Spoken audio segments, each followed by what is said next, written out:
গুলিতে ঝাঁঝরা শুভেন্দু অধিকারীর পিএ মধ্যমগ্রামে দোহারিয়ায় বাড়ির কাছে আগে থেকে অপেক্ষা সাদা গাড়ি, চন্দ্রনাথ রথের গাড়ি আটকে পরপর গুলি। সিসি ক্যামেরায় শুট আউটের মুহূর্তের ফুটেজ।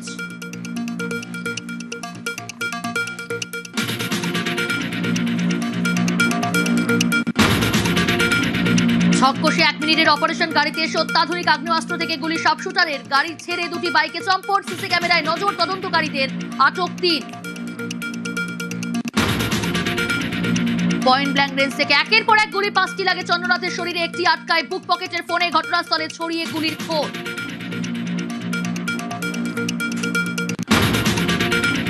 গুলিবিদ্ধ চন্দ্রনাথের গাড়ির চালক। অত্যাধিক রক্তক্ষরণে সংকটজনক বুদ্ধদেব বেরা, লিভার, ফুসফুস, কাঁধ, ডান হাতের জয়েন্টে গুলি। কলকাতার বেসরকারি হাসপাতালে অস্ত্রোপচার, ভর্তি আইসিইউতে।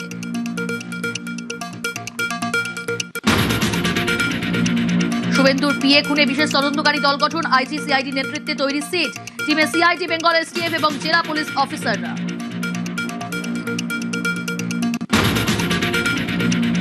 রাজনৈতিক প্রতিহিংসায় টার্গেট করে আত্মসহায়ককে খুন, অভিযোগ শুভেন্দু অধিকারীর। পুলিশের তদন্তে আস্থা, দোষীদের ফাঁসির দাবি।